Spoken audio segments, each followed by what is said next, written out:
Hello, I'm David Lee White. I would like you to know a little bit about my life. I was born in 1909 to the great, black, cowboy, David Dane White, who was born in 1867 in Missouri after having 4 girls. I was his 5th child, and the first boy. He was so happy to have a son, he started yelling son, son, son, and they nicknamed me Son, and that name stuck, for the rest of my life. My mother Mary Owens White was born in Mississippi in 1879. Her family came to Oklahoma in the Great Oklahoma Land Rush. She married my dad, September 9, 1897. I have 4 sisters and 1 brother. My older sister was Amanda, also known as Modell.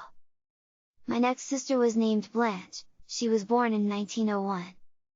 My next sister was Lorena, who was born in 1902. My next sister was Virginia May, also named as Virgie May, who was born in 1906.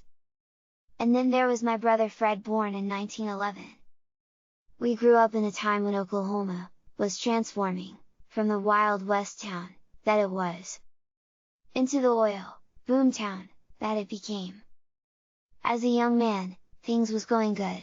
I had the fastest car in town. My sister Lorena's husband, Reese Russell, opened the only black auto garage across the tracks, and he fixed my car to where nobody could touch it, or catch it. It outrun the word of God, and I was running moonshine, making plenty money.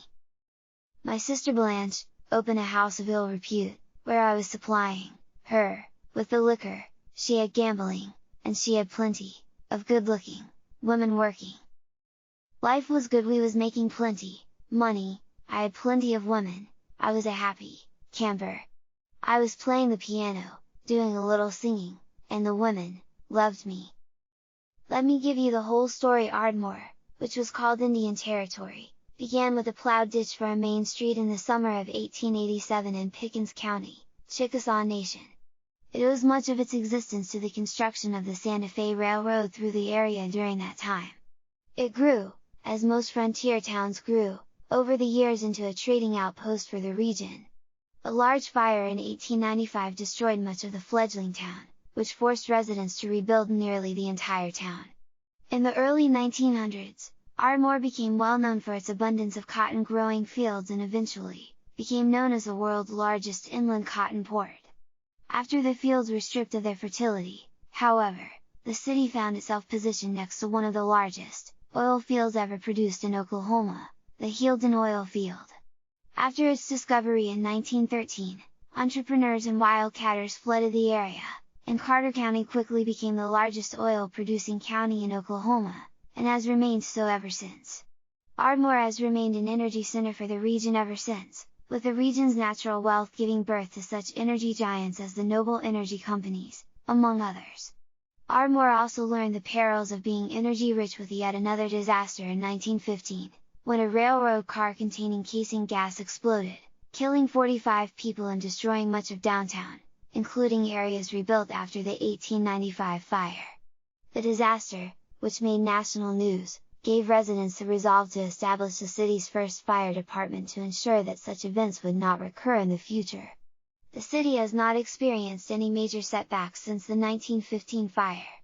Early 1920s, the discovery of oil led to prosperity and violence in many boom towns across Oklahoma. Robbery and hijacking were common, liquor joints operated openly, we paid off the popo, in spite of prohibition, and gambling and prostitution, when unchecked audible became one of the boom towns. Money was rolling in, the town like you never seen before. Everybody started opening businesses and making some of that money. My sister, Blanche, she opened a house of ill repute where she had gambling, liquor, and girls. I was the bootlegger who used to bring her the liquor, until the feds came in and raided her, and shut her down. They was going to take her to jail, but because it was my alcohol that I had been selling her, I took the rap, and went to Leavenworth prison. I did a nickel, 5 years, and when I got out I didn't have nothing. I was down on my luck, a felon in black.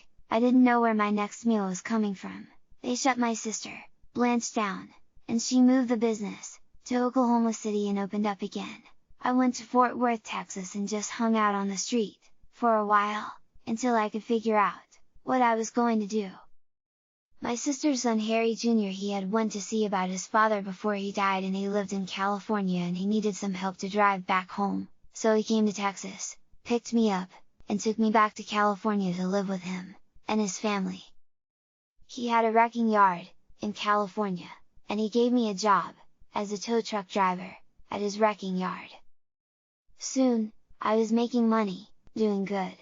And I got a job at night playing the piano at the 5 to 4 nightclub in Los Angeles. There was no way, in the world, you could tell me, that I was not Cab Calloway. I told everybody I was T-Bone Walker. I lived in California, the rest of my life.